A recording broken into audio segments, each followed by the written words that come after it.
Mi nombre es David Santamaría, y hasta hace 6 meses creía que conocía mi vida por completo. Tenía 35 años, un despacho de arquitectura en el barrio de Salamanca, en Madrid, un apartamento de 120 metros cuadrados con vistas al Retiro y una esposa que me miraba como si fuera el hombre más afortunado del mundo. Todo eso se desplomó en cuestión de semanas, pero lo que vino después, lo que descubrí gracias a una carta amarillenta que casi tiro a la basura, cambió mi vida de una manera que jamás habría imaginado.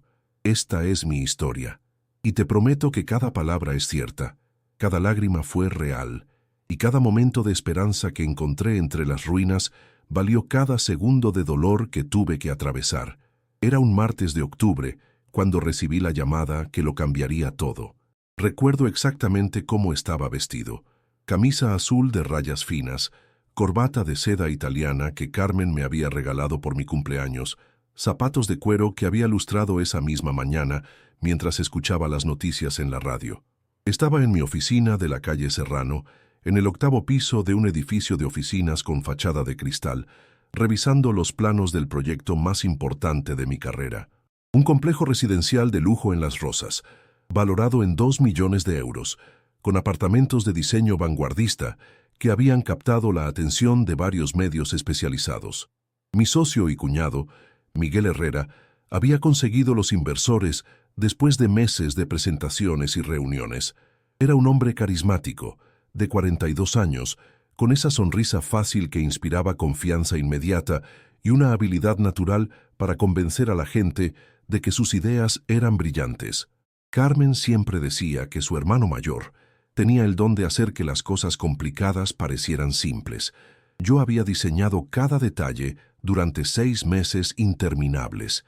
La distribución de espacios, la orientación para aprovechar la luz natural, los materiales sostenibles, la integración paisajística. Era mi obra maestra, el proyecto que consolidaría mi reputación como arquitecto y nos aseguraría la estabilidad económica durante años. El teléfono sonó a las 3:15 de la tarde. Era el número de casa, y Carmen nunca me llamaba a esa hora, porque sabía que estaba en plena concentración creativa. Su voz temblaba de una manera que no había escuchado nunca, ni siquiera cuando murió su padre hacía 2 años. David, necesitas venir a casa ahora mismo. No puedo explicártelo por teléfono.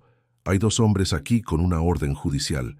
Están llevándose nuestras cosas. Mi corazón se detuvo literalmente.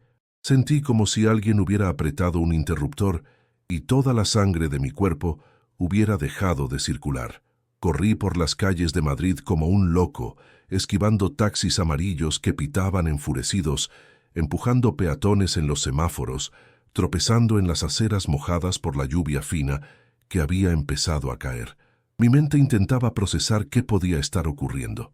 Habíamos pagado todas nuestras facturas religiosamente, nuestra hipoteca estaba al día, no habíamos hecho compras excesivas ni tenido gastos extraordinarios.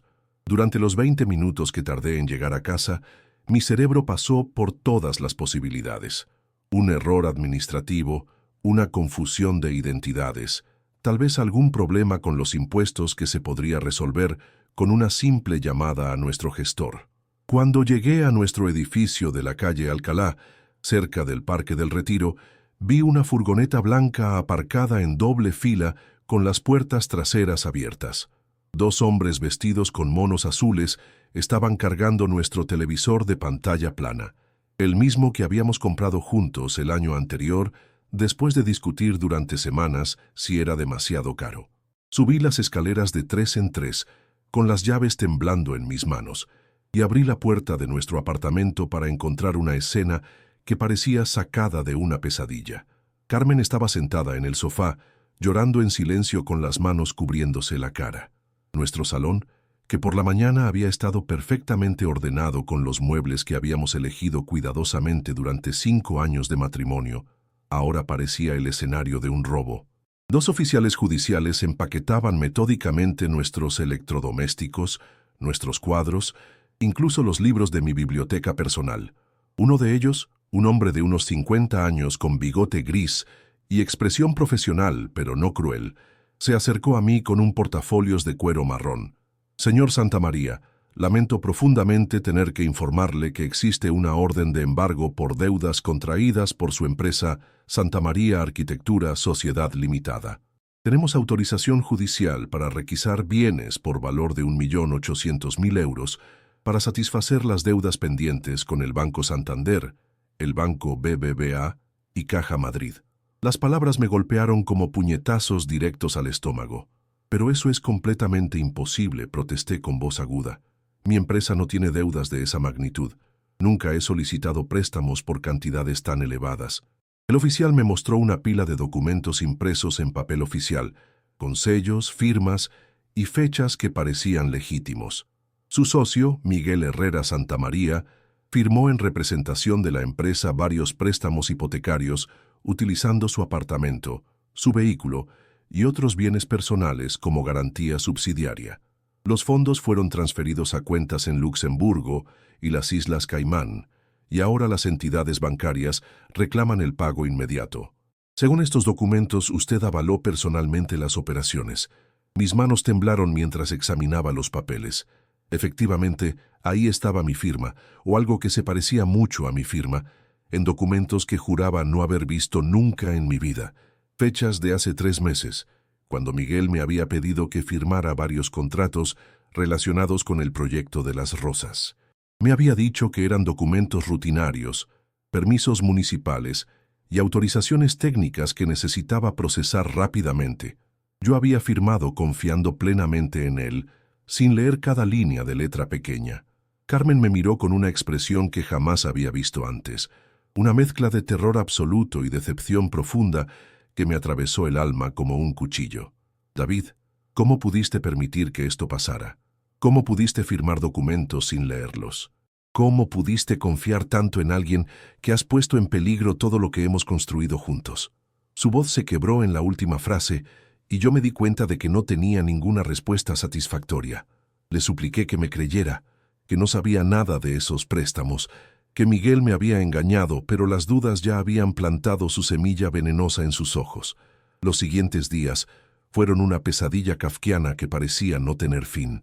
Intenté contactar con Miguel desesperadamente, llamando a su teléfono cada 5 minutos, hasta que finalmente me salía directamente el buzón de voz.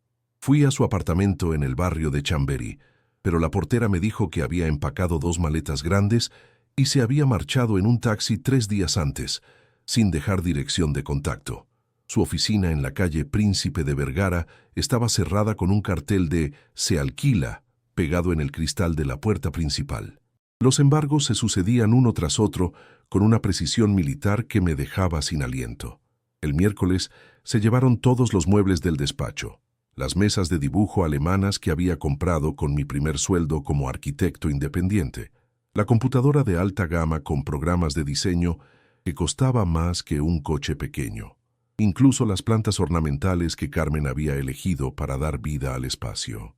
El jueves vinieron por mi coche, un BMW Serie 3 negro que era mi orgullo y mi herramienta de trabajo. El viernes congelaron todas nuestras cuentas bancarias, dejándonos literalmente sin un euro para comprar comida. En una semana pasamos de tener una vida cómoda de clase media alta a no poder permitirnos un café en el bar de la esquina. Carmen tuvo que pedir dinero prestado a su madre para comprar los ingredientes básicos: pan, leche, huevos. Yo caminaba por las calles de Madrid, mirando escaparates de tiendas donde una semana antes habría entrado sin pensar, y ahora sabía que no podía comprar ni el objeto más barato expuesto en el mostrador. Las noches eran lo peor de todo. Me despertaba a las 3 o 4 de la madrugada empapado en sudor frío, con el corazón acelerado como si hubiera corrido un maratón, recordando fragmentos de conversaciones con Miguel que ahora adquirían un significado completamente siniestro.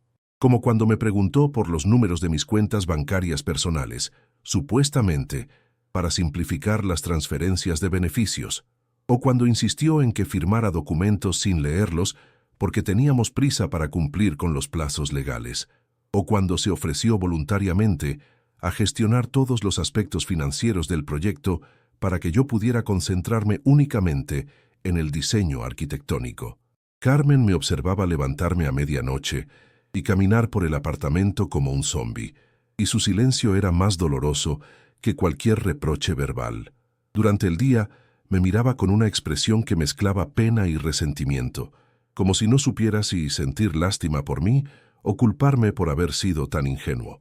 Nuestras conversaciones se limitaban a lo estrictamente necesario: qué íbamos a cenar, a qué hora tenía que ir al banco para intentar negociar un aplazamiento, si había conseguido contactar con algún abogado que nos defendiera. Había sido un idiota confiado, un hombre de 35 años, que había delegado las decisiones financieras más importantes de su vida en alguien que resultó ser un estafador profesional.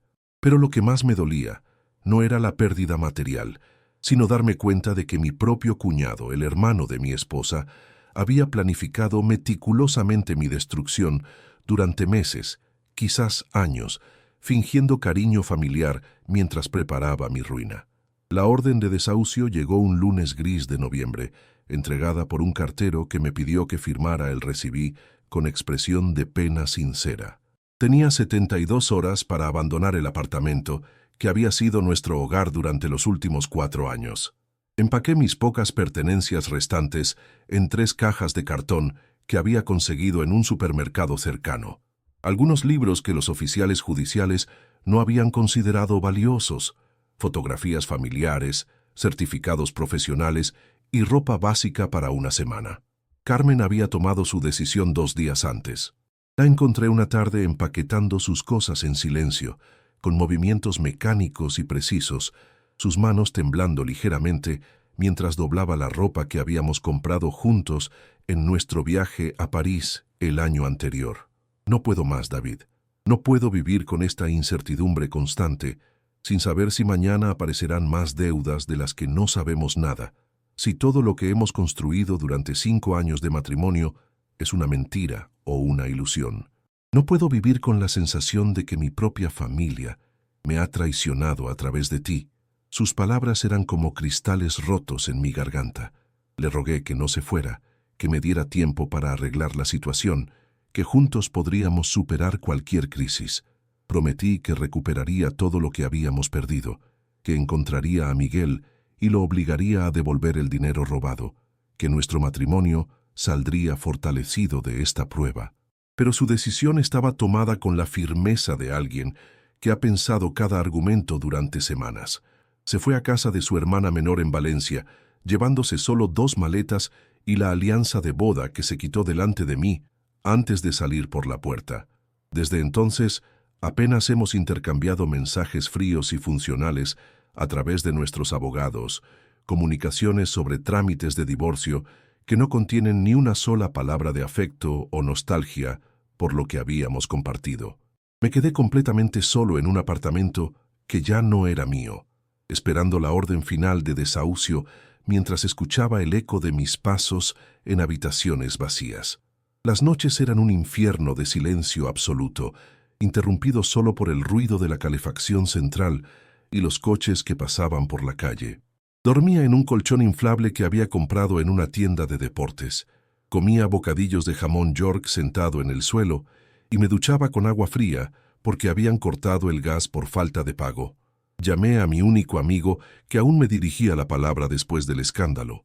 Javier trabajaba como ingeniero en una empresa de telecomunicaciones y había sido mi compañero de universidad 20 años atrás. Me ofreció su sofá durante una semana, pero yo sabía que no podía abusar de su generosidad ni involucrar a su familia en mis problemas. Su esposa me miraba con una mezcla de compasión y preocupación, como si mi mala suerte fuera contagiosa. A través de un anuncio en Internet, encontré una habitación en un piso compartido en Vallecas por 300 euros al mes, dinero que apenas tenía después de vender mi reloj de pulsera suizo y algunas herramientas profesionales de dibujo técnico. El barrio era un mundo completamente diferente al que había conocido durante toda mi vida. Edificios de los años 70, con fachadas desgastadas por la contaminación y el tiempo, pequeños comercios familiares con letreros en árabe y español, carnicerías halal, tiendas de productos latinoamericanos, locutorios donde inmigrantes hablaban por teléfono con sus familias en países lejanos. Ancianas vestidas de negro arrastraban carritos de la compra por aceras agrietadas, llenas de cacas de perro, mientras grupos de adolescentes con sudaderas con capucha se reunían en parques pequeños donde la hierba había desaparecido hacía tiempo. El ruido era constante. Motos sin silenciador, música a todo volumen desde ventanas abiertas, conversaciones gritadas entre balcones, el sonido metálico del metro que pasaba cada pocos minutos sacudiendo los cristales de las ventanas.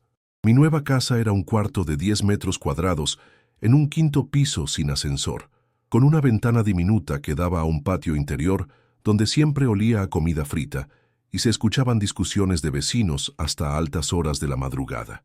El baño lo compartía con otros 3 inquilinos, un estudiante ecuatoriano de ingeniería, una camarera rumana que trabajaba en turnos de noche y un jubilado andaluz que cobraba una pensión miserable y se pasaba el día viendo programas de televisión a todo volumen. La habitación tenía lo mínimo indispensable: una cama individual con un colchón que se hundía por el centro, un armario empotrado con puertas que no cerraban bien, una mesa de estudio de madera contrachapada y una silla de plástico que había visto mejores días. Las paredes estaban pintadas de un color verde pálido que había amarilleado con el tiempo, y tenían manchas de humedad en las esquinas que formaban dibujos abstractos deprimentes. Para sobrevivir, acepté cualquier trabajo que encontraba, sin importar lo humillante que fuera para alguien con mi formación académica y mi experiencia profesional previa. Por las mañanas repartía paquetes en una furgoneta blanca, abollada por los polígonos industriales del sur de Madrid, cargando cajas pesadas bajo el sol implacable del verano o la lluvia helada del invierno según la temporada. El sueldo era de 1.000 euros al mes, sin contrato fijo, pagados en efectivo por un jefe que me gritaba si tardaba más de 5 minutos en cada entrega. Por las noches limpiaba oficinas en el distrito financiero de Madrid, donde había trabajado como arquitecto respetado apenas unos meses antes. Era una ironía cruel y dolorosa pasar el aspirador por escritorios donde una vez había presentado proyectos millonarios, vaciar papeleras donde se tiraban documentos que manejaban más dinero del que yo vería en toda mi vida, limpiar ventanas desde las cuales se veía una ciudad que ya no me pertenecía. El horario de limpieza empezaba a las 10 de la noche y terminaba a las 6 de la mañana. Trabajaba junto a mujeres inmigrantes que enviaban dinero a sus familias en países pobres, hombres mayores que habían perdido sus empleos por la crisis económica, estudiantes que pagaban sus carreras universitarias con trabajos nocturnos. Todos teníamos historias de supervivencia, pero yo era el único que había caído desde tan alto. Mis compañeros de trabajo me trataban con una mezcla de respeto y curiosidad.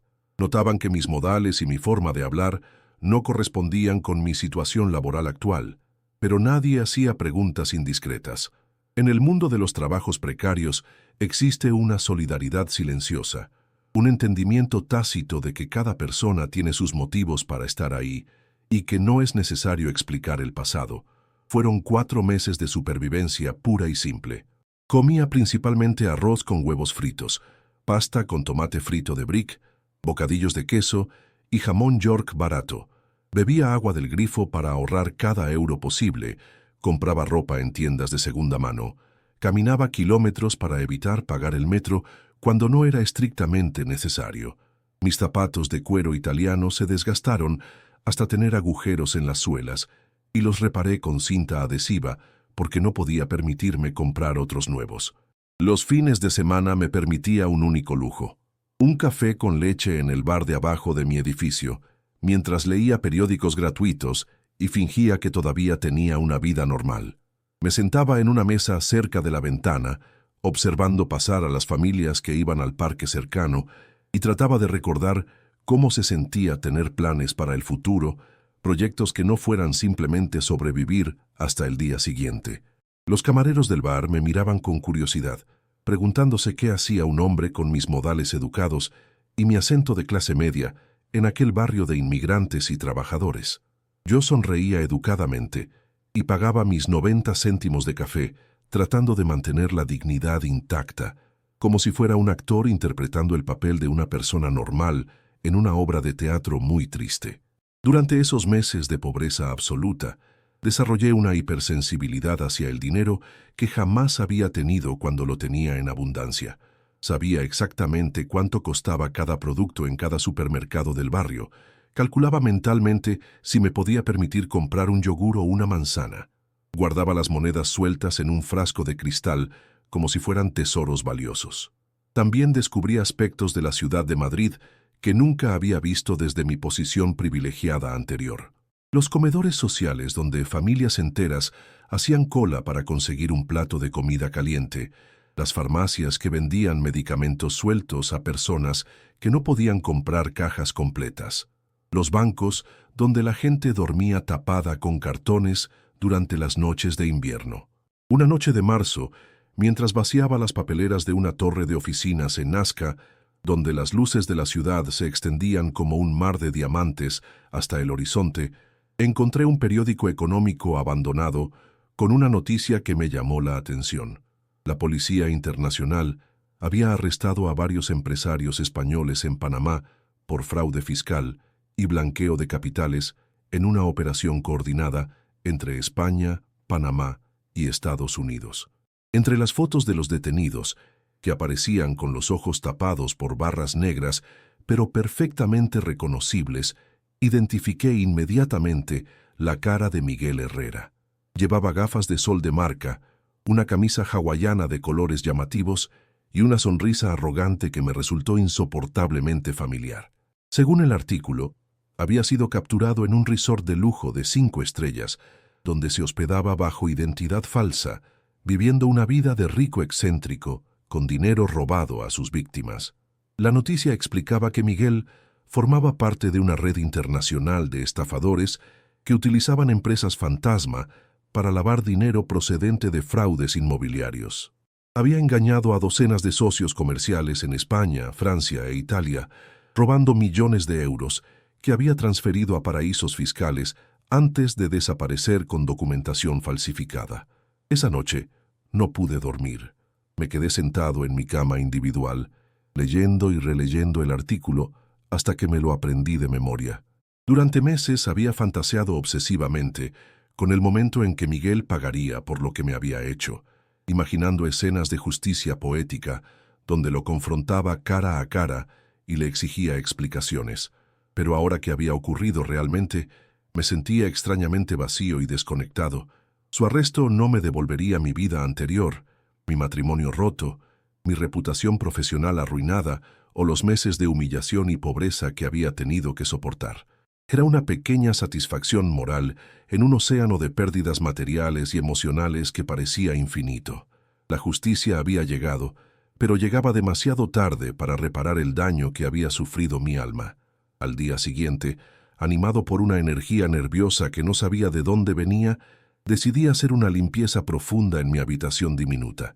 Era una tarea que había estado posponiendo durante semanas, porque me recordaba dolorosamente lo poco que me quedaba de mi vida anterior. Entre mis pocas pertenencias, había una caja de cartón con documentos familiares que había logrado salvar del embargo judicial, facturas antiguas sin valor, certificados de nacimiento, algunas fotografías amarillentas de mis padres fallecidos y títulos universitarios que ahora parecían papeles inútiles. En el fondo de la caja, debajo de una pila de recibos de electricidad de años anteriores, encontré una carta que no recordaba haber guardado conscientemente. El sobre estaba amarillento por el tiempo y la humedad, con los bordes ligeramente roídos, y tenía mi nombre escrito con la letra temblorosa pero elegante de mi abuela Esperanza, que había muerto hacía exactamente 10 años en una residencia geriátrica de Móstoles. El papel de la carta tenía esa textura áspera y cremosa del papel de cartas de calidad que ya no se fabrica, y el sobre conservaba todavía un rastro débil del perfume de lavanda que mi abuela usaba siempre. La carta estaba fechada 3 meses antes de su muerte, cuando ya estaba muy enferma, pero mantenía la lucidez mental que la había caracterizado durante toda su vida. Querido David, empezaba con su caligrafía cuidadosa de maestra de escuela jubilada. Sé que cuando leas esto yo ya no estaré contigo, pero hay cosas importantes que debes saber sobre nuestra familia, secretos que he guardado durante demasiados años y que no puedo llevarme a la tumba sin compartir contigo. Tu abuelo Tomás no era el hombre pobre y sencillo que todos creíamos conocer. En Galicia Tenía propiedades que nunca mencionó a nadie, tierras que heredó de su padre y que por derecho deberían ser tuyas y de tu hermano Antonio. Mis manos empezaron a temblar incontrolablemente al leer esas palabras. ¿Qué hermano Antonio? Yo era hijo único, o eso había creído durante 35 años de mi vida. Nunca había oído mencionar a ningún hermano, ni en conversaciones familiares, ni en documentos, ni en fotografías. Mi madre había muerto cuando yo tenía 23 años en un accidente de tráfico y nunca me había hablado de otros hijos. La carta continuaba con revelaciones que me dejaron completamente sin aliento, como si alguien hubiera reescrito toda la historia de mi familia sin consultarme. Tu madre nunca te contó que tuvo otro hijo antes que tú, un niño que nació en 1975, cuando ella tenía apenas 17 años y vivía con nosotros en Santiago de Compostela. Las circunstancias familiares y sociales eran muy difíciles en aquella época, y después de mucho sufrimiento la familia decidió darlo en adopción a una pareja que no podía tener hijos propios. El niño se llamaba Antonio Méndez, porque tomó el apellido de sus padres adoptivos, José y Carmen Méndez, que eran gente buena y trabajadora de la misma ciudad. He tratado de contactar con él durante muchos años, especialmente después de la muerte de tu madre, pero nunca supe cómo encontrarlo o si él estaría interesado en conocer su familia biológica. Si algún día lo encuentras, dile que siempre fue parte de nuestra familia, que nunca lo olvidamos y que las decisiones que se tomaron fueron por amor, no por abandono. Me quedé sentado en el borde de mi cama estrecha y hundida, leyendo y releyendo la carta hasta que las palabras se borraron por las lágrimas que no podía controlar. Tenía un hermano mayor. Durante 35 años había creído que estaba completamente solo en el mundo después de la muerte de mis padres, y ahora descubría que existía alguien con mi misma sangre, alguien que tal vez había pasado por sus propias luchas, decepciones y momentos de soledad sin saber que tenía familia biológica buscándolo. La carta mencionaba también las propiedades misteriosas en Galicia, pero sin dar detalles específicos que me permitieran entender la magnitud real de lo que estaba describiendo. Tu abuelo Tomás tenía una finca considerable cerca de Santiago de Compostela. Escribía mi abuela con su prosa cuidadosa, con viñedos productivos y una bodega que funcionaba desde principios del siglo XX. Era un hombre muy reservado que nunca quiso hablar de su patrimonio porque decía que los gallegos éramos demasiado orgullosos para nuestro propio bien, pero esas tierras han pertenecido a la familia Santamaría durante generaciones y deberían ser de sus nietos legítimos, no de extraños oportunistas. Durante los siguientes días no podía pensar en otra cosa que no fuera esa carta y sus revelaciones imposibles. Entre entrega y entrega de paquetes, mientras recorría las calles polvorientas de los polígonos industriales en la furgoneta abollada, mi mente no paraba de dar vueltas obsesivamente a las palabras de mi abuela. Tenía que encontrar a Antonio, tenía que saber si realmente existían esas propiedades familiares, tenía que descubrir por qué mi madre nunca me había contado la verdad sobre mi hermano mayor. Durante las largas noches de limpieza en las torres de oficinas vacías, mientras aspiraba alfombras que pisaban ejecutivos millonarios durante el día, fantaseaba con escenarios imposibles donde encontraba a mi hermano y juntos reclamábamos una herencia que nos cambiaría la vida. Pero también tenía momentos de realismo doloroso donde me convencía de que todo era una ilusión desesperada, el delirio de un hombre arruinado que buscaba esperanza en cartas viejas de personas muertas. Empecé mi investigación amateur en los ratos libres que me quedaban, usando los ordenadores gratuitos de la Biblioteca Pública de Vallecas, donde estudiantes inmigrantes hacían sus tareas escolares y jubilados navegaban torpemente por Internet. Busqué en registros civiles online, en bases de datos de adopciones que estaban parcialmente digitalizadas, en redes sociales donde aparecían miles de perfiles con nombres similares. Pero Antonio Méndez era un nombre demasiado común en toda España. Había cientos, quizás miles de hombres con ese nombre nacidos alrededor de 1975 en diferentes provincias del país. Necesitaba algo más específico, alguna pista concreta que me llevara al Antonio correcto. a mi hermano real entre todos los Antonio Méndez posibles. Fue entonces cuando recordé un detalle aparentemente insignificante que mi madre había mencionado años atrás, casi de pasada durante una cena navideña, cuando yo tenía unos 20 años. Había dicho que de muy joven había trabajado temporalmente en una fábrica de conservas de pescado en Galicia, antes de trasladarse a Madrid, donde conoció a mi padre. Nunca le presté mucha atención a esa información, porque mi madre siempre había sido muy reservada sobre su pasado anterior al matrimonio, pero ahora esa información adquiría un nuevo significado crucial. Si había tenido un hijo en Galicia cuando era una adolescente, era muy probable que la adopción se hubiera gestionado a través de instituciones locales de esa misma región. Empecé a llamar sistemáticamente a ayuntamientos de toda la provincia de A Coruña, explicando mi situación a funcionarios que a veces me colgaban el teléfono pensando que era una broma o una estafa telefónica. Después de docenas de llamadas frustrantes, conseguí hablar con una funcionaria mayor del Registro Civil de Santiago de Compostela. Tenía un acento gallego marcado y una voz maternal que me transmitió confianza inmediata. Cuando le expliqué mi historia con todos los detalles, incluyendo las fechas exactas y los nombres que aparecían en la carta de mi abuela, ella se mostró genuinamente interesada en ayudarme. Me explicó que existía un registro histórico de adopciones de los años 70 que se había digitalizado recientemente como parte de un programa de modernización administrativa. Si podía demostrar parentesco directo y aportar documentación que respaldara mi búsqueda, tenía derecho legal a solicitar información sobre posibles hermanos dados en adopción. Me ayudó pacientemente a completar los formularios necesarios por teléfono y me explicó que el proceso podía tardar entre 2 y 4 semanas. Esas 2 semanas fueron las más largas de mi vida. Durante el día trabajaba mecánicamente repartiendo paquetes, pero mi mente estaba completamente centrada en la posibilidad de encontrar a mi hermano. Por las noches limpiaba oficinas como un autómata, mientras imaginaba conversaciones imposibles con Antonio, escenarios donde nos conocíamos por primera vez, explicaciones que tendríamos que darnos mutuamente sobre vidas separadas durante décadas. Exactamente 16 días después de enviar la solicitud, recibí una llamada que cambió absolutamente todo en mi vida. Era la misma funcionaria gallega, pero ahora su voz contenía una emoción contenida que me puso inmediatamente alerta. «Señor Santamaría», le dijo con solemnidad profesional mezclada con calidez humana, «he encontrado la información que estaba buscando y creo que va a alegrarse mucho de lo que tengo que contarle».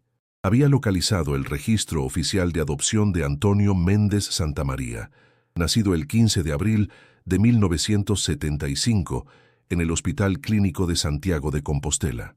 Su madre biológica era efectivamente María del Carmen Santamaría, mi madre. Los padres adoptivos eran José Méndez, carpintero, y Carmen Méndez, costurera, propietarios de una pequeña empresa familiar de construcción y rehabilitación en la misma ciudad, pero había información aún más esperanzadora. Antonio había solicitado oficialmente sus datos de adopción hacía exactamente 5 años, lo que significaba que también estaba activamente buscando información sobre su familia biológica. Había dejado datos de contacto actualizados, un domicilio en las afueras de Santiago de Compostela y un número de teléfono móvil que seguía vigente según las últimas verificaciones administrativas. La funcionaria me dio toda la información con una voz que traicionaba su propia emoción por ser testigo de un reencuentro familiar. «Señor Santamaría», me dijo antes de colgar, «he trabajado en este departamento durante 30 años y he visto muchas búsquedas familiares, pero pocas veces he sentido tanta certeza de que va a ocurrir algo hermoso. Llame a su hermano, pero prepárese emocionalmente porque este tipo de conversaciones cambian vidas para siempre». Esa noche no pude dormir ni un solo minuto.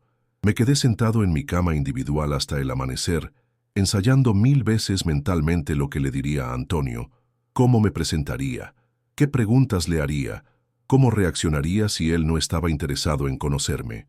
A las 7 de la mañana, después de 3 cafés instantáneos que preparé con el hervidor eléctrico diminuto de mi habitación y 2 cigarrillos que me fumé asomado a la ventana que daba al patio interior, finalmente reuní el valor para marcar su número de teléfono.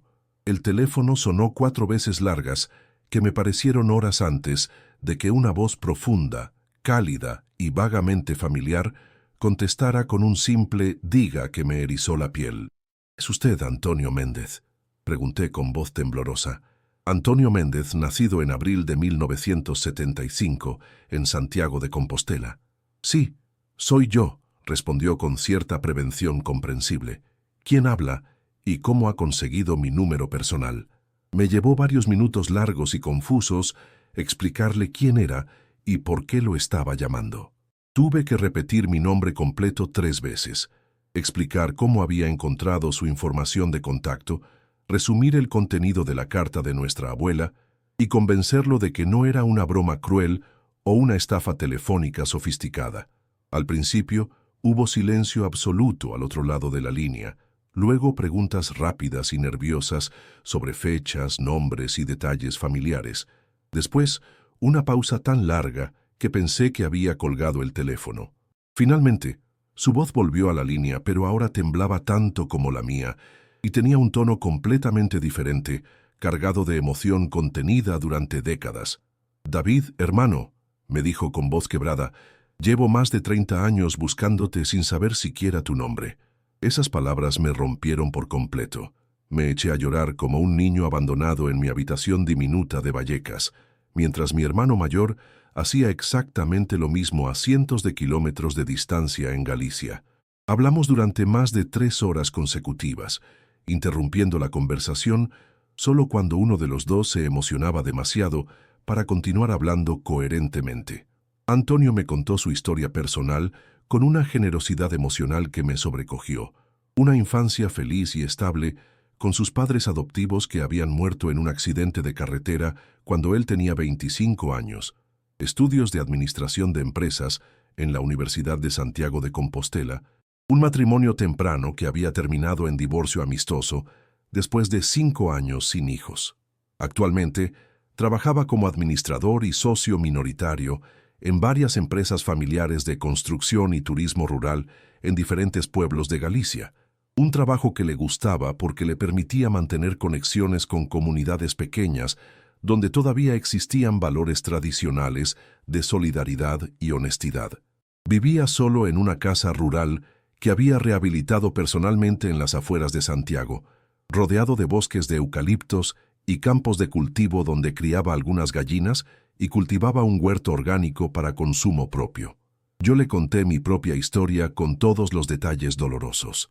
Mi carrera profesional exitosa como arquitecto, la traición devastadora de Miguel, la pérdida de mi matrimonio, mi caída hasta la pobreza absoluta y mi situación actual de supervivencia diaria en Vallecas. Cuando terminé mi relato, hubo otro silencio largo e intenso. «Hermano», me dijo finalmente con una determinación que me llegó directamente al alma, «las cosas van a cambiar para ti a partir de ahora. Te lo prometo solemnemente, y los Méndez siempre cumplimos nuestras promesas». 2 días después, exactamente a las 11 de la mañana de un sábado soleado, Antonio apareció en la puerta de mi edificio deteriorado de Vallecas, conduciendo un todoterreno negro impecable que contrastaba dramáticamente con el entorno urbano degradado del barrio. Lo reconocí inmediatamente desde la ventana de mi habitación, a pesar de no haberlo visto nunca en mi vida. Tenía mi misma altura y complexión física, los mismos ojos oscuros y expresivos que habíamos heredado de nuestro padre biológico, una sonrisa amplia y genuina que era como mirarme en un espejo del futuro, y una presencia física que irradiaba confianza y calidez humana. Bajé las escaleras corriendo de 3 en 3, con el corazón latiendo tan fuerte que pensé que se me saldría del pecho. Nos abrazamos en medio de la acera, sin importarnos las miradas curiosas de los vecinos que observaban desde sus ventanas, y por primera vez en muchos meses sentí que no estaba completamente solo y desamparado en el mundo. Era un abrazo que contenía 35 años de ausencia, décadas de búsqueda silenciosa y la promesa tácita de que nunca más tendríamos que enfrentar solos los problemas de la vida. Me subí a su coche, que tenía asientos de cuero beige y un sistema de sonido que reproducía música tradicional gallega a volumen bajo, y pusimos rumbo inmediato hacia Galicia por la autopista A6. Durante las 6 horas de viaje, Antonio me contó muchos más detalles sobre las propiedades misteriosas que mencionaba la carta de nuestra abuela. Había estado investigando discretamente desde que recibió mi llamada telefónica, utilizando sus contactos profesionales en el sector inmobiliario gallego y sus conocimientos sobre registros de propiedad históricos. Nuestro abuelo Tomás no solo tenía una finca con viñedos, sino que había sido efectivamente uno de los productores de vino más respetados y prósperos de toda la región antes de la Guerra Civil Española. La finca se llamaba oficialmente Paso de Santa María. Tenía 50 hectáreas de extensión que incluían viñedos centenarios, campos de cultivo, bosques de robles y castaños, una bodega subterránea excavada en roca viva y una casa señorial del siglo XVIII que había sido construida por comerciantes de vino enriquecidos durante el período de expansión económica de Galicia. Durante las décadas posteriores a la muerte de nuestro abuelo, la finca había estado gestionada por administradores locales de confianza que enviaban pequeñas rentas anuales a una cuenta bancaria que él había dejado establecida específicamente para ese propósito. Pero desde su muerte, esas rentas se habían ido acumulando sin que nadie las reclamara, porque ningún miembro de la familia había sabido de la existencia del patrimonio o había tenido información suficiente para gestionarlo legalmente. Llegamos a Santiago de Compostela, cuando el sol se ponía detrás de las torres de la catedral, pintando el cielo de colores naranjas y violetas que se reflejaban en las piedras húmedas de las calles medievales. La ciudad me recibió con una mezcla de olores que de alguna manera me resultaban extrañamente familiares, aunque era la primera vez que pisaba esas calles.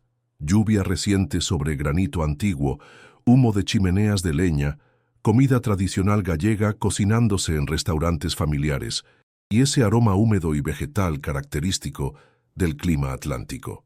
Antonio me llevó directamente a un hotel pequeño y acogedor cerca del casco histórico, un edificio del siglo XVII rehabilitado como alojamiento rural de lujo donde me instaló en una habitación con techos de madera vista y ventanas que daban a una plaza empedrada donde grupos de peregrinos del Camino de Santiago bebían cerveza en terrazas iluminadas con guirnaldas de luces cálidas. Cenamos en un restaurante tradicional que él conocía desde la infancia, un local familiar, donde las mesas eran de madera maciza sin manteles y las paredes estaban decoradas con fotografías en blanco y negro de la Galicia rural de principios del siglo XX.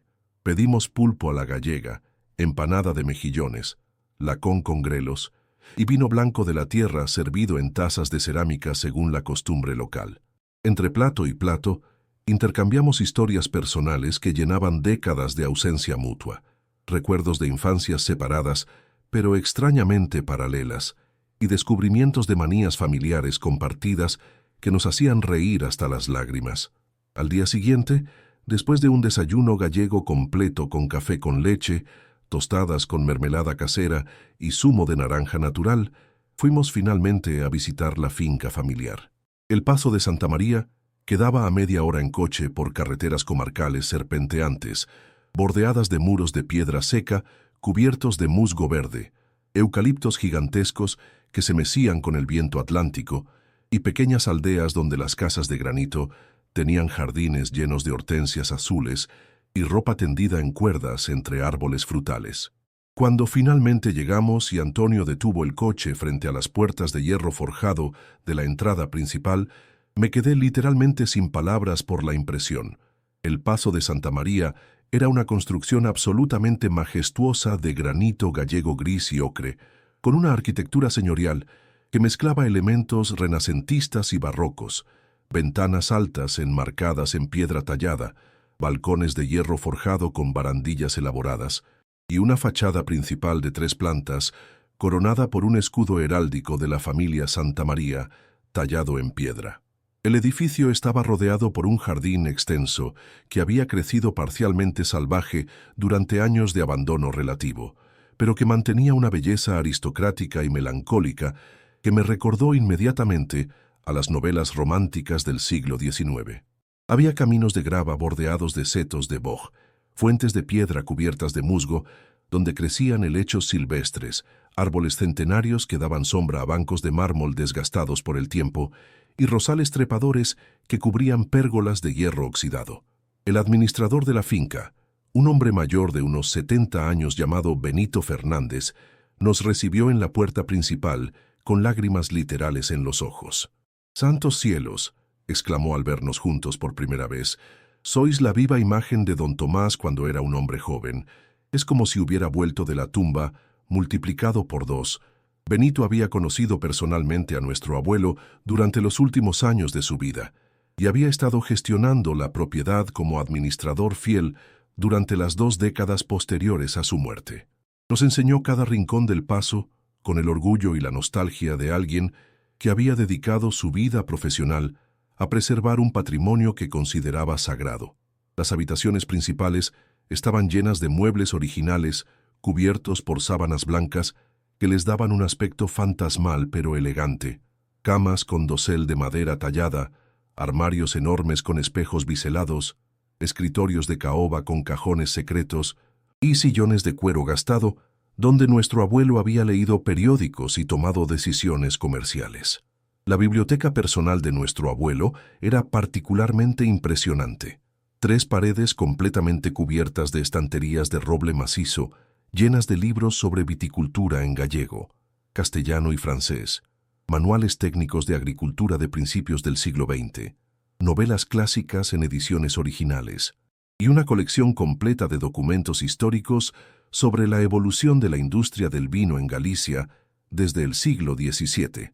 Pero lo más impresionante de todo era la bodega subterránea, excavada directamente en la roca viva durante el siglo XIX, por especialistas franceses que habían sido contratados específicamente para crear las condiciones perfectas de temperatura y humedad.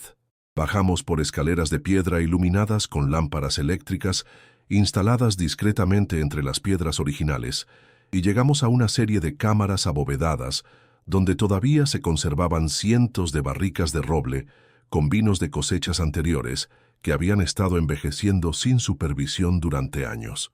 Benito nos explicó que las bodegas seguían funcionando parcialmente bajo su supervisión, produciendo pequeñas cantidades de vino de alta calidad que se vendían a restaurantes locales y coleccionistas privados. Los ingresos de esas ventas, junto con las rentas de algunas tierras que se alquilaban a agricultores vecinos, se habían ido acumulando en cuentas bancarias que estaban esperando a que aparecieran los herederos legítimos para reclamar su patrimonio. Pero había un problema legal significativo que complicaba toda la situación. Benito nos explicó con expresión preocupada que otros miembros remotos de la familia habían intentado reclamar la herencia después de la muerte de nuestro abuelo. Primos lejanos que vivían en Argentina y habían mantenido el apellido Santamaría durante generaciones, sobrinos políticos que argumentaban tener derechos sobre la propiedad, e incluso algunos abogados oportunistas que habían intentado demostrar conexiones familiares fraudulentas para apoderarse de las tierras. La disputa legal llevaba casi 10 años paralizada en los juzgados de Santiago de Compostela, sin que ninguna de las partes hubiera podido demostrar convincentemente su derecho preferente a la herencia. Los jueces habían establecido que solo los nietos directos de Tomás Santamaría, con pruebas documentales y genéticas irrefutables, podrían reclamar legítimamente la propiedad completa de la finca. Para demostrar nuestro parentesco real y reclamar la herencia que nos correspondía por derecho, necesitábamos realizar pruebas de ADN que confirmaran científicamente que éramos nietos biológicos de Tomás Santamaría. El problema inmediato era que esas pruebas genéticas especializadas, junto con todos los procesos judiciales, certificaciones legales y gastos de abogados especializados en herencias, costarían aproximadamente 50.000 euros que ninguno de los dos tenía disponible en ese momento. Antonio había invertido la totalidad de sus ahorros acumulados durante años en ampliar su empresa de construcción y turismo rural, comprando maquinaria especializada y renovando propiedades que había adquirido con préstamos bancarios a largo plazo. Y yo, obviamente, no tenía más patrimonio que deudas pendientes y la ropa que llevaba puesta desde Madrid. Regresamos a Madrid al día siguiente con una mezcla contradictoria de euforia absoluta y frustración dolorosa. Había encontrado a mi hermano mayor y descubierto que tenía derecho legítimo a una herencia que podía valorarse en varios millones de euros, pero al mismo tiempo me enfrentaba a un nuevo obstáculo económico que parecía tan imposible de superar como todos los que había encontrado durante los meses anteriores. Era como estar parado al borde de un precipicio, viendo un tesoro increíble al otro lado del vacío. Podía tocarlo con la mirada, podía imaginar cómo cambiaría mi vida, pero no tenía absolutamente ninguna forma práctica de alcanzarlo. Durante el viaje de regreso, Antonio y yo discutimos docenas de planes imposibles para conseguir el dinero necesario, desde pedir préstamos hipotecarios hasta buscar inversores privados que financiaran la operación a cambio de porcentajes de la herencia. Durante las siguientes 2 semanas, Antonio y yo nos llamábamos por teléfono todas las noches, buscando desesperadamente soluciones creativas al problema financiero. Intentamos conseguir préstamos bancarios presentando como garantía las propias tierras que queríamos reclamar, pero los bancos se negaban a prestar dinero sobre propiedades cuya titularidad legal estaba en disputa judicial. Los abogados especializados en herencias complejas nos pedían anticipos de 20.000 euros solo para empezar a trabajar en el caso. Fue entonces cuando Antonio tuvo una idea que inicialmente me pareció completamente descabellada, pero que cuanto más la analizábamos, más sentido tenía desde el punto de vista práctico y emocional. ¿Y si organizamos una campaña de crowdfunding familiar?, propuso durante una de nuestras largas conversaciones telefónicas nocturnas. Tenemos primos, tíos, sobrinos, parientes políticos repartidos por toda España e incluso en otros países. Si cada rama familiar aporta algo, aunque sean cantidades pequeñas, podríamos reunir el dinero necesario entre todos.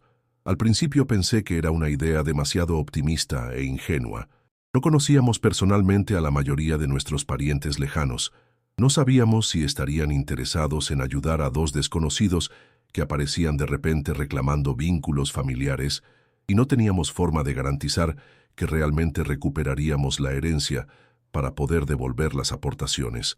Pero Antonio tenía una fe inquebrantable en la solidaridad familiar gallega, y su entusiasmo gradualmente me contagió hasta convencerme de que merecía la pena intentarlo.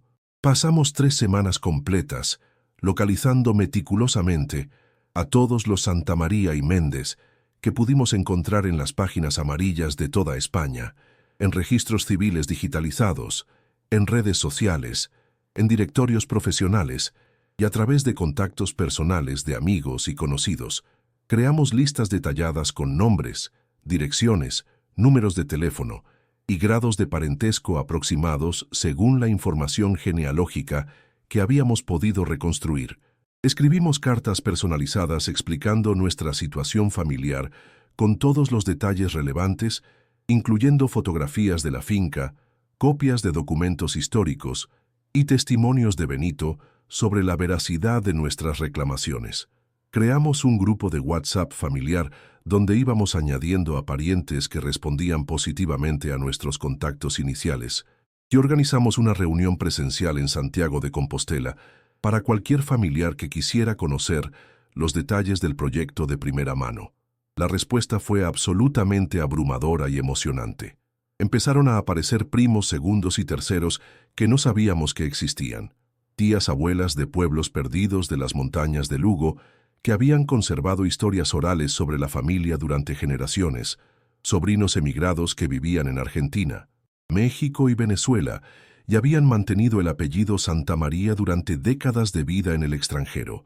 Todos tenían anécdotas fascinantes sobre el abuelo Tomás, recuerdos familiares que confirmaban que había sido efectivamente un hombre respetado y próspero que había ayudado económicamente a muchas ramas de la familia durante los años difíciles de la posguerra española. Las historias coincidían en describir a un hombre generoso pero discreto que prestaba dinero sin intereses a familiares necesitados y esperaba pacientemente años hasta que podían devolverle las cantidades sin presión ni reproches. La reunión familiar que organizamos para presentar oficialmente nuestro caso se celebró un sábado por la tarde en el Salón de Actos de la Casa de Cultura de Santiago de Compostela. Era un espacio amplio con capacidad para unas 60 personas, decorado con fotografías históricas de la ciudad y la región. Cuando llegamos una hora antes de la cita, esperando encontrar quizás una docena de familiares curiosos, descubrimos que ya había más de 30 personas esperando en la puerta. Al final se presentaron exactamente 42 familiares procedentes de diferentes partes de España, desde Galicia hasta Andalucía, pasando por Madrid, Barcelona, Valencia y Bilbao. Había familias completas con niños pequeños, ancianos que habían viajado en autobús durante horas, profesionales jóvenes que habían tomado vuelos desde otras ciudades y emigrantes que habían regresado especialmente desde Francia y Alemania para participar en la reunión. Antonio y yo presentamos nuestro caso durante más de una hora, mostrando toda la documentación que habíamos recopilado: fotografías históricas de la finca, copias de registros civiles, testimonios escritos de Benito, presupuestos detallados de los gastos legales necesarios y un plan específico sobre cómo utilizaríamos los fondos recaudados y cómo devolveríamos las aportaciones una vez recuperada la herencia. La sala estaba en silencio absoluto cuando terminamos de hablar. Podíamos escuchar el ruido del tráfico en la calle, las conversaciones de otros grupos que utilizaban habitaciones contiguas del edificio y nuestras propias respiraciones nerviosas mientras esperábamos las reacciones de la familia. Fue mi prima segunda, Marisol, una profesora de historia jubilada de Vigo de unos 65 años, quien habló primero con voz firme y emocionada.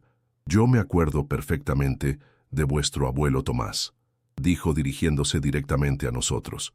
«Cuando mi padre perdió su trabajo en los astilleros durante la crisis de los años 80, don Tomás le prestó dinero sin papeles, solo con un apretón de manos y su palabra de honor.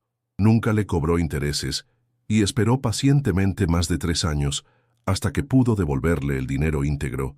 Si él ayudó a nuestra familia en momentos difíciles, nosotros tenemos la obligación moral de ayudar a la suya cuando nos necesita». Una por una, las diferentes ramas familiares fueron haciendo sus compromisos económicos según sus posibilidades reales. Algunas familias podían aportar 1.000 euros porque tenían ahorros acumulados, otras 500 euros que reunían vendiendo objetos personales, los más jóvenes 50 o 100 euros que juntaban entre hermanos y primos. Mi tío Ramón, hermano menor de mi padre que trabajaba como mecánico jubilado en Ourense, se levantó al final de la reunión y anunció emocionado que él solo aportaría 5.000 euros de sus ahorros de jubilación.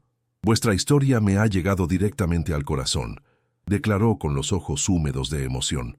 «Durante más de 10 años, pensé que nuestra rama familiar se había extinguido para siempre después de la muerte de mi hermano, vuestro padre.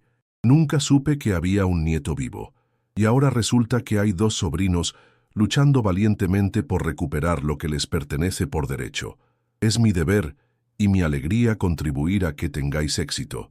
En exactamente 3 semanas habíamos reunido 48.000 euros en aportaciones familiares, que llegaban desde toda España y algunos países extranjeros. Faltaban únicamente 2.000 euros para completar la cantidad exacta que necesitábamos según los presupuestos de nuestros abogados. Pero Antonio decidió inmediatamente vender su coche personal y usar transporte público temporalmente para cubrir la diferencia. El día que ingresamos el último euro en la cuenta bancaria del despacho de abogados especializados en herencias, Antonio y yo nos abrazamos en la oficina como si hubiéramos ganado la Lotería Nacional. Era mucho más que una victoria económica. Era la demostración práctica de que pertenecíamos a una familia extensa que nos apoyaba incondicionalmente, que nuestras historias personales importaban a gente que apenas conocíamos y que la solidaridad familiar todavía existía en el mundo moderno.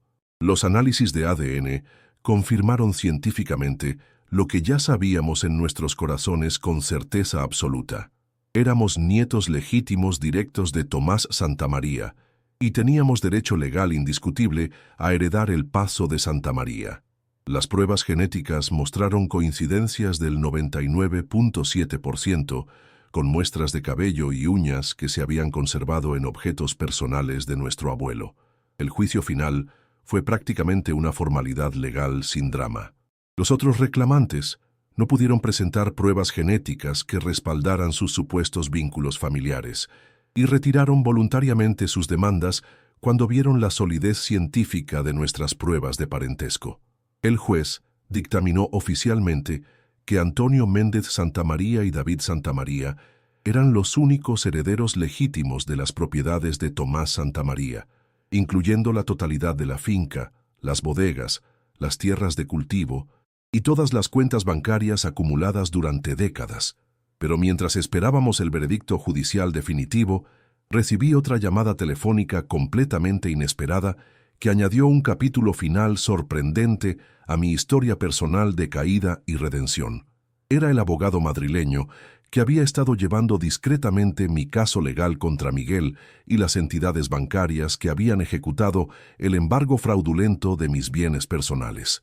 La detención internacional de Miguel en Panamá había destapado una red de corrupción mucho más amplia de lo que inicialmente se había sospechado. Una organización criminal que incluía a funcionarios bancarios corruptos, notarios que falsificaban documentos y una red de empresas fantasma distribuidas por varios paraísos fiscales. Como resultado directo de estas investigaciones, las autoridades financieras españolas habían localizado y congelado parte significativa del dinero robado a las víctimas. Mi abogado me explicó que no recuperaría la totalidad de lo que había perdido económicamente durante la estafa, pero que podía esperar razonablemente una compensación judicial de aproximadamente 400.000 euros, además de que se anularían oficialmente todas las deudas que habían sido contraídas fraudulentamente, utilizando mi nombre sin mi conocimiento. Era una cantidad que no me devolvería mi antigua vida profesional ni mi matrimonio roto, pero que me permitiría empezar completamente de nuevo con dignidad económica y libertad personal. El día que recibimos oficialmente las escrituras notariales definitivas del paso de Santamaría, Antonio y yo volvimos a la finca acompañados por toda la familia extensa que había contribuido generosamente al crowdfunding familiar. Benito había preparado una comida gallega tradicional en el jardín principal, con mesas largas de madera maciza bajo los castaños centenarios, manteles blancos de lino y vajilla antigua de cerámica que había pertenecido a nuestro abuelo. Mientras brindábamos con vino blanco, producido en las propias vides centenarias de la finca, servido en las copas de cristal tallado que nuestro abuelo había usado para celebraciones familiares especiales, sentí que mi vida había completado un círculo perfecto de destrucción y renacimiento. No era únicamente la herencia material lo que había ganado con tanto esfuerzo y sufrimiento. Había descubierto una familia extensa que no sabía que existía. Había encontrado un hermano mayor que se había convertido en mi mejor amigo y socio de vida. Había aprendido que la verdadera riqueza no residía en las cuentas bancarias o los bienes materiales, sino en las personas que te apoyan incondicionalmente cuando todo se derrumba a tu alrededor. Y había comprendido que las crisis más devastadoras pueden convertirse en oportunidades de crecimiento personal si tienes la valentía de atravesarlas sin rendirte. Durante los meses siguientes, Antonio y yo trabajamos codo a codo restaurando las bodegas históricas y modernizando los sistemas de producción de vino sin perder el carácter tradicional que había hecho famosos los vinos de nuestro abuelo en toda la región. Contratamos a enólogos especializados que respetaron las técnicas centenarias mientras incorporaban tecnología moderna para mejorar la calidad y aumentar la producción de manera sostenible. La finca tenía un potencial económico enorme que habíamos estado subestimando inicialmente. No solo por la calidad excepcional de sus vinos, que tenían características únicas debido al microclima específico de la zona y las cepas centenarias que habían desarrollado sabores distintivos, sino también como destino de turismo rural de alta gama y como escenario para celebraciones exclusivas como bodas, eventos corporativos y retiros gastronómicos.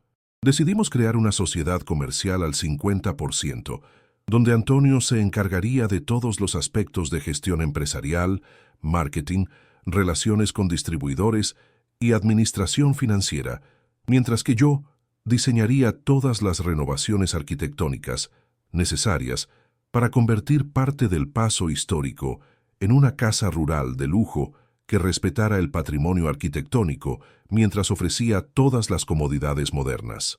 Era la primera vez en muchos meses que volvía a utilizar profesionalmente mis conocimientos de arquitectura y redescubrí la pasión genuina por mi trabajo que había perdido completamente durante la crisis personal. Diseñar espacios hermosos y funcionales en un entorno con tanto significado emocional me daba una satisfacción creativa que nunca había experimentado trabajando en proyectos comerciales convencionales en Madrid. También tomé una decisión importante y definitiva respecto a mi matrimonio roto con Carmen. La llamé a Valencia, donde estaba viviendo con su hermana, y le conté con total honestidad todo lo que había ocurrido en mi vida durante los últimos meses. El encuentro con Antonio, la herencia familiar, la perspectiva de reconstruir mi estabilidad económica, pero también mi crecimiento personal y mi nueva comprensión sobre lo que realmente valoraba en la vida. No le pedí que volviera conmigo ni intenté convencerla de que me diera una segunda oportunidad, sino que le ofrecí mi comprensión sincera y mi perdón completo por haber decidido abandonarme cuando más la necesitaba. Ella lloró al teléfono durante varios minutos y me pidió disculpas repetidamente por no haber tenido la fortaleza emocional para acompañarme durante los momentos más difíciles. Pero ambos sabíamos con certeza absoluta que nuestro matrimonio había terminado para siempre, no por falta de cariño mutuo, sino porque el trauma de la traición, la pobreza y la separación había roto algo fundamental en nuestra relación que no se podía reparar simplemente con buenas intenciones. Carmen había encontrado trabajo como profesora de inglés en un instituto de Valencia y había empezado una nueva relación sentimental con un compañero de trabajo que la hacía feliz. Fue genuinamente liberador cerrar ese capítulo doloroso de mi vida sin rencor, resentimiento o fantasías de reconciliación. Firmamos los papeles de divorcio de mutuo acuerdo. Dividimos equitativamente lo poco que quedaba de nuestros bienes comunes anteriores y nos deseamos sinceramente buena suerte en nuestras vidas futuras. Ella me confesó que se alegraba profundamente de que hubiera encontrado a mi familia y recuperado mi estabilidad, y yo le agradecí los años felices que habíamos compartido antes de que todo se complicara. Mientras tanto, mi relación personal y profesional con Antonio se fortalecía cada día que pasábamos trabajando juntos en el proyecto de rehabilitación del Paso. Descubrimos que compartíamos no solo rasgos físicos evidentes, sino también manías familiares específicas y temperamentos complementarios que habíamos heredado genéticamente sin conocernos. Los dos somos madrugadores compulsivos que nos despertamos naturalmente antes del amanecer, nos gusta el café muy cargado sin azúcar, leemos periódicos de papel, aunque tengamos teléfonos móviles con internet. Tenemos la costumbre inconsciente de silbar melodías tradicionales gallegas cuando estamos concentrados trabajando, y compartimos un sentido del humor irónico que nos hace reír constantemente de situaciones que otras personas encontrarían estresantes o problemáticas. También descubrimos que tenemos temperamentos que se complementan perfectamente para el trabajo en equipo. Antonio es más impulsivo y arriesgado en las decisiones comerciales, dispuesto a apostar por proyectos innovadores sin analizar excesivamente todos los riesgos potenciales, mientras que yo soy más cauteloso y detallista. Prefiero planificar meticulosamente cada paso antes de tomar decisiones importantes. Él tiene facilidad natural para las relaciones sociales y la comunicación persuasiva. Yo soy mejor con los números, la planificación técnica y el análisis de viabilidad económica. Juntos formamos un equipo empresarial muy eficiente, donde nuestras diferentes habilidades se potencian mutuamente, y nuestro vínculo fraternal convierte cada proyecto laboral en una aventura compartida que disfrutamos genuinamente. No es solo trabajo, es la reconstrucción colectiva de un patrimonio familiar que tiene significado emocional profundo para ambos. La rehabilitación integral del Paso de Santa María se convirtió en un proyecto que nos absorbía 18 horas diarias durante meses, pero era una obsesión placentera y creativa que nos daba energía en lugar de agotarnos. Cada habitación que restaurábamos, siguiendo técnicas tradicionales de construcción gallega, cada barrica de vino nuevo que probábamos para afinar los sabores, cada decisión arquitectónica que tomábamos para integrar modernidad y tradición, era un paso más hacia la recuperación completa de nuestro patrimonio familiar y nuestra identidad como herederos legítimos de una tradición centenaria. Contraté a varios trabajadores locales especializados en construcción tradicional gallega para las obras de albañilería, carpintería y restauración de piedra, incluyendo a algunos hombres que habían estado desempleados durante años por la crisis económica general. Ver sus expresiones de satisfacción y dignidad recuperada cuando les pagaba sus primeros salarios regulares, en meses, me daba más alegría personal que cualquier éxito profesional que hubiera conseguido anteriormente en Madrid, trabajando para clientes ricos. El proyecto más ambicioso y emocionante era convertir toda la planta baja del Pazo Histórico en un restaurante gastronómico de alta gama que sirviera exclusivamente platos tradicionales gallegos, reinterpretados con técnicas culinarias modernas, acompañados de nuestros propios vinos y productos locales de la región. Diseñé una cocina profesional completamente moderna que se integraba discretamente en la arquitectura histórica del siglo XVIII, respetando las proporciones originales y utilizando materiales tradicionales como granito y madera de roble. Antonio se encargó de buscar un chef profesional que entendiera perfectamente la filosofía gastronómica del proyecto, combinar la autenticidad de la cocina gallega tradicional con presentaciones y técnicas innovadoras que atrajera a comensales sofisticados, dispuestos a viajar específicamente para vivir una experiencia culinaria única. Encontramos a Elena Domínguez, una cocinera joven de 30 años que había trabajado en restaurantes con estrella Michelin en Bilbao y Santiago de Compostela, pero que soñaba con crear su propio concepto culinario independiente donde pudiera expresar su creatividad sin las limitaciones comerciales de grandes grupos empresariales. Cuando le enseñamos el Pazo rehabilitado y le explicamos nuestra visión integral del proyecto, se enamoró inmediatamente de la idea. Elena quería crear un menú gastronómico que contara la historia completa de Galicia a través de sabores tradicionales reinterpretados con técnicas modernas, pulpo preparado con técnicas de cocción molecular, empanadas deconstructadas, caldos de mariscos concentrados que mantenían sabores intensos en presentaciones elegantes, y postres que utilizaban frutas locales de maneras sorprendentes pero respetuosas con la tradición. La primera cosecha de vino bajo nuestra gestión directa fue un momento emocionante y aterrador a la vez. Habíamos invertido decenas de miles de euros en modernizar completamente el equipamiento de la bodega subterránea, comprando tanques de fermentación de acero inoxidable, sistemas de control de temperatura computarizados y maquinaria para prensado y embotellado que respetara las características artesanales del producto, pero aumentara la eficiencia de producción. Pero el resultado final dependía de factores naturales que no podíamos controlar completamente. Las condiciones climáticas durante la temporada de crecimiento, la calidad específica de la uva en cada viñedo individual, la evolución de la fermentación alcohólica y mil detalles técnicos que podían determinar la diferencia entre un vino excepcional y un vino mediocre. Durante semanas enteras, Antonio y yo bajábamos a la bodega varias veces al día para comprobar personalmente el progreso de la fermentación, tomando notas detalladas sobre temperaturas, densidades, olores y cambios de color que nos indicaban si el proceso estaba desarrollándose correctamente.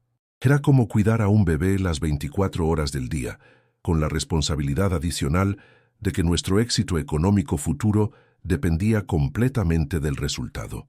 Cuando finalmente probamos el vino terminado, después de meses de ansiedad, supimos inmediatamente que habíamos conseguido algo excepcional.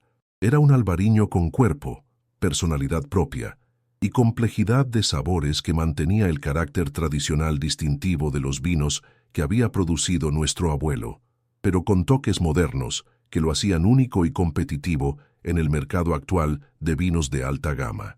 Decidimos llamar a nuestro primer vino simplemente Tomás, en honor directo al hombre que había hecho posible todo nuestro proyecto de recuperación familiar y que había preservado durante décadas la tradición vitivinícola que nosotros estábamos continuando con orgullo y responsabilidad.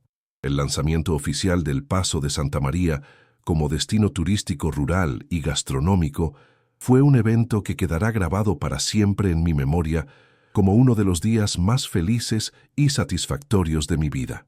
Invitamos a toda la familia extensa que había contribuido económicamente al crowdfunding, a periodistas especializados en turismo rural y gastronomía gallega, a empresarios locales que podrían convertirse en clientes habituales y a autoridades municipales y regionales que apoyaban proyectos de desarrollo rural sostenible.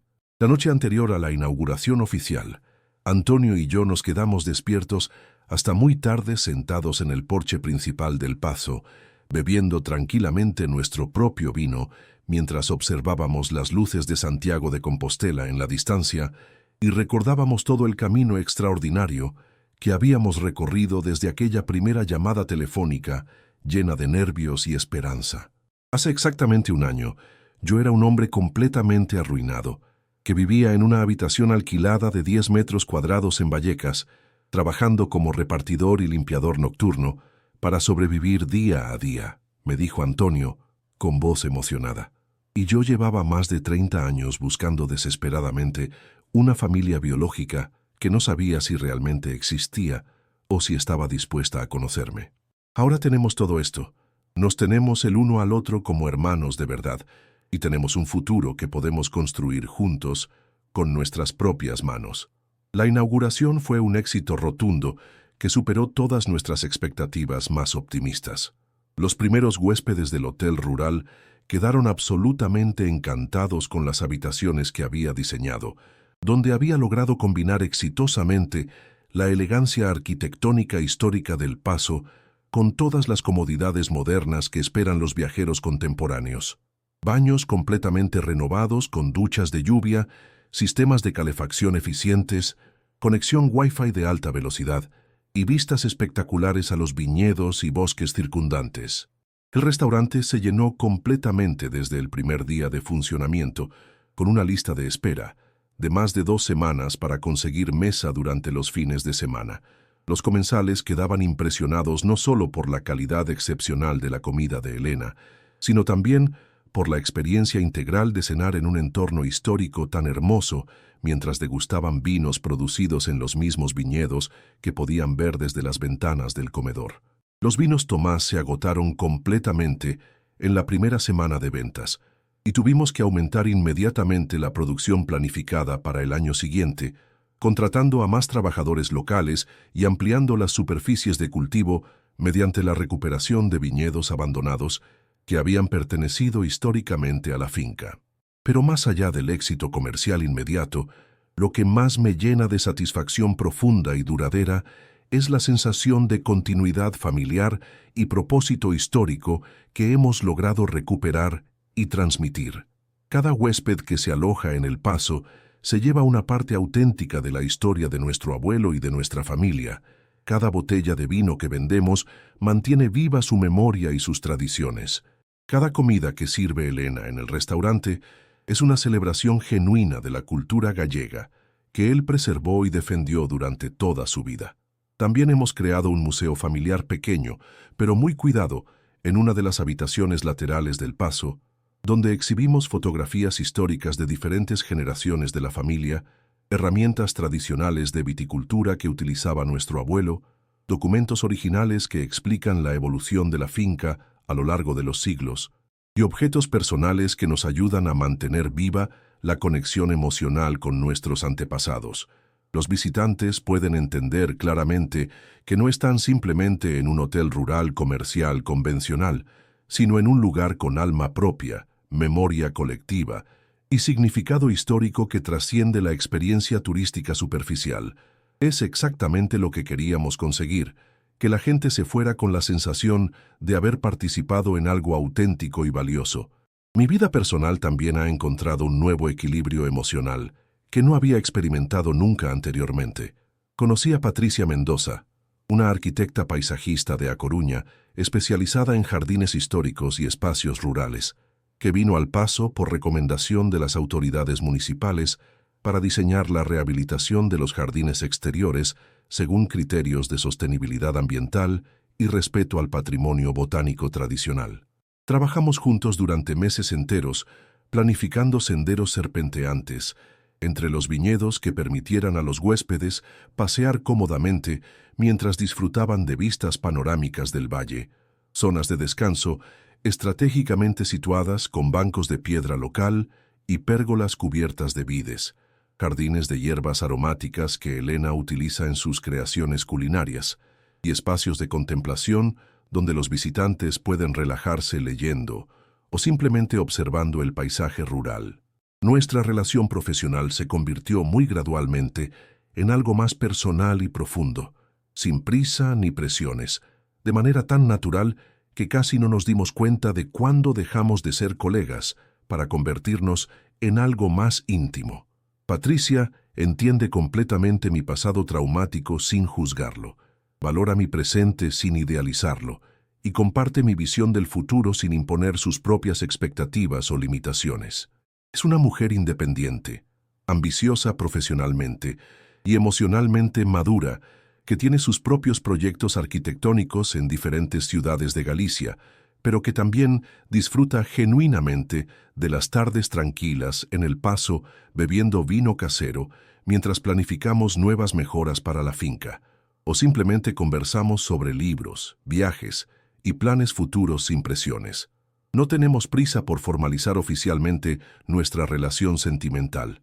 Ambos hemos aprendido por experiencia personal que la vida puede cambiar drásticamente de un día para otro de maneras completamente impredecibles, y preferimos construir algo sólido y duradero paso a paso, disfrutando del proceso sin obsesionarnos con objetivos específicos o cronogramas rígidos, pero sé con certeza que ella es la persona con quien quiero compartir esta nueva etapa de mi vida, y tengo la sensación de que ella siente exactamente lo mismo.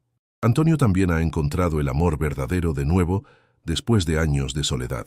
Se enamoró profundamente de Cristina Vázquez, la hermana menor de Elena, que es profesora de Historia Medieval en la Universidad de Santiago de Compostela y especialista en patrimonio cultural gallego. Cristina viene al Paso prácticamente todos los fines de semana y ha empezado a colaborar con nosotros en la investigación histórica exhaustiva de la finca y la reconstrucción genealógica completa de la familia Santamaría. Tiene acceso profesional a archivos municipales, eclesiásticos y universitarios que nos han permitido reconstruir con precisión científica la genealogía completa de nuestra familia hasta el siglo XVII, descubriendo conexiones históricas fascinantes que no conocíamos y confirmando que nuestros antepasados fueron efectivamente viticultores respetados y prósperos durante múltiples generaciones consecutivas. Hemos descubierto que la familia Santamaría fueron viticultores reconocidos en la región durante más de 300 años, que sobrevivieron exitosamente a guerras devastadoras, plagas que arruinaron a otros productores, crisis económicas nacionales y cambios políticos radicales, manteniendo siempre la finca como centro estable de la vida familiar y como fuente de prosperidad económica, basada en el trabajo honesto y la calidad de sus productos.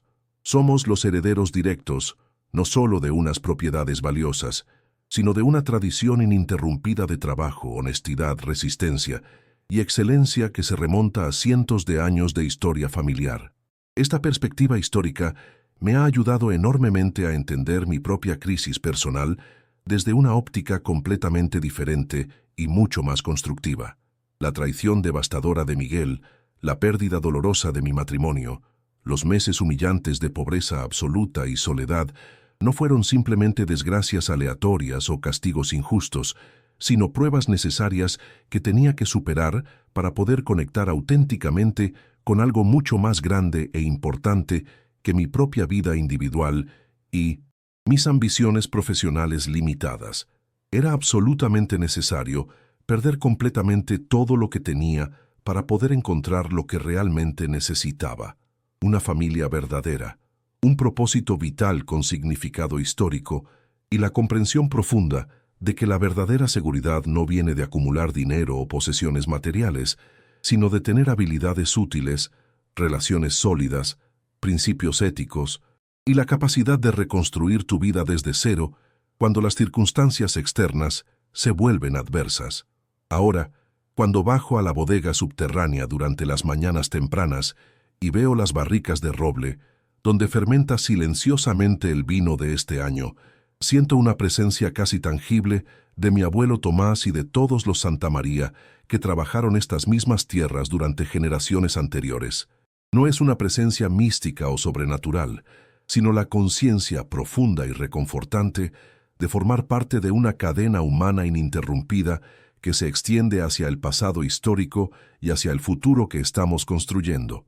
También he reparado completamente mi relación personal con el dinero y el éxito material. Durante años había medido inconscientemente mi valor personal por el tamaño de mi cuenta bancaria, el prestigio social de mis proyectos arquitectónicos y los símbolos externos de estatus económico que podía permitirme. La ruina total me enseñó dolorosamente que la verdadera seguridad personal no viene de acumular riqueza material, sino de tener habilidades transferibles, relaciones humanas sólidas, principios éticos inquebrantables, y la confianza en tu capacidad de supervivencia y reconstrucción cuando todo se desmorona. El Paso de Santamaría genera actualmente unos ingresos anuales que superan significativamente lo que ganaba como arquitecto independiente en Madrid, pero esa no es la razón principal por la que me siento exitoso y realizado personalmente.